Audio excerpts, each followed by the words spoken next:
దేవుళ్ళ అస్త్రాలల్లా తిరుగులేని అస్త్రం బ్రహ్మాస్త్రం అంటుంటారు. గట్లనే మన దేశంలో ఉన్న పబ్లిక్ చేతులల్లో కూడా ఓ గొప్ప అస్త్రం ఉన్నది. గదే ఓటస్త్రం. ఒక్క ఓటుతోని ఎవ్వరినైనా సరే గద్దెనెక్కియొచ్చు, గద్దె దింపొచ్చు.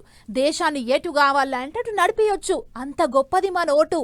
అసంటి ఓటు మీద ఇప్పుడు పార్టీల నడుమ కయ్యం నడుస్తాంది. మరిగా కయ్యం ఏంటికొచ్చింది, కథ ఏంటిది చూద్దాం పాండ్లి. అప్పట్లో జోడో యాత్రతోని దేశం అంతా తిరిగిన రాహుల్ సారు మల్లొక యాత్ర చాలు చేసిండు. గదే ఓటాధికారి యాత్ర. ఎలక్షన్లలో ఓట్లు చోరీ చేస్తుండ్రు, మన ఓట్లన్నీ దోసుకపోతుండ్రు అని చెయ్యి పార్టీలకి నడమ గట్టిగా ప్రచారం చేస్తాండ్రు కదా. గా ప్రచారాన్ని ఇంత గట్టిగా చేసే ఇగురం చేసిండ్రు అన్నట్టు. బీఆర్ రాష్ట్రంలో ఎలక్షన్లు దగ్గర పడుతున్నాయి కాబట్టి యాత్ర అక్కడనే చాలైంది. 16 దినాలు 1300 కిలోమీటర్లు 25 జిల్లాల మీదకించి నడుస్తుందట యాత్ర. సెప్టెంబర్ 1తోని ముగుస్తుందా అంటున్నారు. పెద్ద మీటింగ్ పెట్టి పబ్లిక్ కు ముచ్చట్లు చెప్పి యాత్ర సురువు చేసిండ్రు. ఇటు విశాఖపట్నం పోయిన తెలంగాణ డిప్యూటీ సీఎం బట్టి సారు కూడా ఓట్ల చోరీ మీద గట్టిగానే ప్రచారం చేసిండు. కార్లకు స్టిక్కర్లు అతికిచ్చిండు.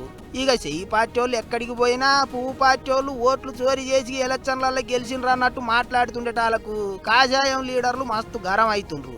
గట్లయితే చెయ్యి పార్టీ వాళ్ళు గెలిచిన రాష్ట్రాలు కూడా ఉన్నాయి కదా, మరి వాళ్ళు కూడా గట్టనే గెలిచిండ్రా అని అడగబట్టిండ్రు. నువ్వు ప్రభుత్వాన్ని నడుపుతున్న కర్ణాటకలో కూడా మిషన్లే ఉన్నాయి, మీరు గెలిచినటువంటి కేరళలో కూడా మిషన్లే ఉన్నాయి. అంటే నీవు గెలిస్తేనేమో మిషన్లు పనిచేసినట్టు, ఎలక్షన్ కమిషన్ పనిచేసినట్టు, నువ్వు ఓడిపోతేనేమో ఎలక్షన్ కమిషన్ పనిచేయనట్టు, ఓట్ల చోరీ జరిగినట్టు. ఇది ఎక్కడి దిక్కుమల్ల ఆలోచన? అది అట్లుంటే రాహుల్ సారు చేస్తాన యాత్రకు తోడు ఇటు మనది కూడా చెయ్యి పార్టీ వాళ్ళు జెండాలు పట్టుకొని బయలుదేరిండ్రు. ఓట్లు గాయబైతున్నాయి, పైలంగుండ్రి అని ప్రచారం చేసిండ్రు. ఇంకో దిక్కు ఓట్లు చోరీ అవుతున్నాయని చెప్పి చెయ్యి పార్టీ వాళ్ళు చేస్తాన ప్రచారం మీద ఎలక్షన్ల సంఘపోలు నారాజైండ్రు.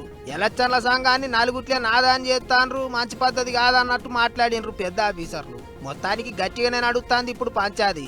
అన్నిటికీ మించి ఓటు చోరీ ప్రచారము, ఓటు అధికారి యాత్రతోని బీఆర్ ఎలక్షన్లలో చెయ్యి పార్టీ ఎంతగానో ఎగుర పెడుతుందో ఏమైతుందో చూసుకుంటూ పోవాలి మరిగా.